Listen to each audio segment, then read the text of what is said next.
We're students in Human Behavior and Energy Consumption, a class at Indiana University. This semester, as part of our coursework, we designed an experiment to measure the effect of public commitment, social proof, and social liking on the number of times SPEA graduate students carpooled together, and whether this would reduce carbon dioxide emissions.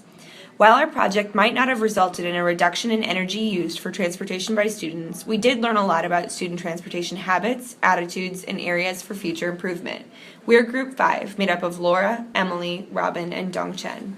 We wanted to focus on greenhouse gas emissions because climate change is an important issue that will require decisive action. The climate is warming as a result of an increase in certain gases, called greenhouse gases, that act as a blanket and trap heat. Although greenhouse gases are a critical part of maintaining an appropriate temperature for life on Earth, too many of these gases are being emitted, throwing off the atmospheric balance and causing the Earth to warm.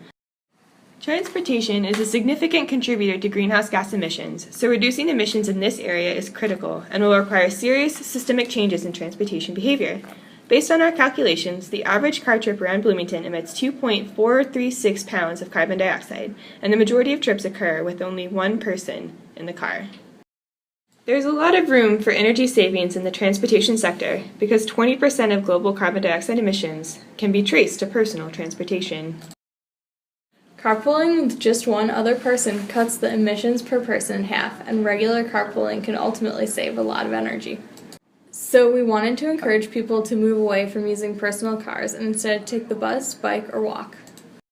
According to work from Cialdini, people want their behavior to be consistent with their public reputation.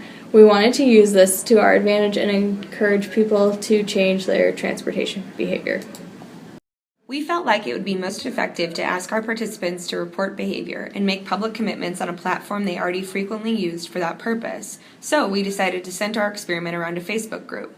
In the group, we posted daily information about the benefits of carpooling to encourage group discussions. We also asked our participants to post a Facebook status saying that they would commit to carpooling one more time per week and to post about their trips in the group to see the effect of commitment and social proof. Before we shared information about carpooling or asked our participants to make a public commitment, we surveyed the group to learn more about their transportation behavior. We asked them to rank the types of transportation they used and to give us an idea about where and when they'd be willing to carpool. We saw the greatest opportunity for behavior change for things like running errands, so we amended our experiment to focus on carpooling on the weekends. We found that most participants took the bus to SPEA during the week, although not many people took the bus on the weekends. However, even though our survey indicated an interest in increasing carpooling on the weekends, we found that most participants used personal vehicles for errands and were not willing to carpool. We couldn't get our participants to make a public commitment or to post about carpooling trips like going to the grocery store or running errands. Hey, want to go to the bars? Yeah, our participants said they were willing to carpool to entertainment downtown, with unanimous interest in carpooling to the bar. Everyone loved the idea of a DD, but it turns out no one wanted to be one. We asked our participants to make a commitment on their Facebook page and share their experiences carpooling in the group. We shared fun infographics about carpooling. Unfortunately, we didn't get a single response. Although we had high hopes of changing student transportation habits, our post-intervention survey found essentially no behavior change from the start of our experiment. We were sad, but we weren't surprised. We learned quite a bit about how to put together a successful experiment by running an unsuccessful one.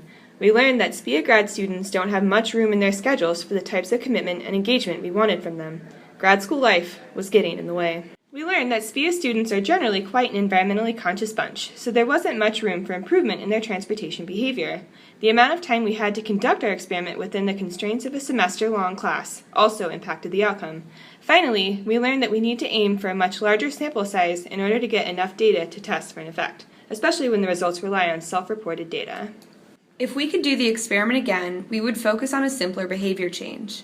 We would establish an immediate commitment to decrease the amount of time required of our participants. We would not rely on self-reported data, and we would focus on a sample that would make results of our experiment generalizable to the broader population. Thank you so much for watching this video. We hope you learned from our attempt at using social media to change energy usage behavior. We certainly learned a lot and had a really fun time working on this project.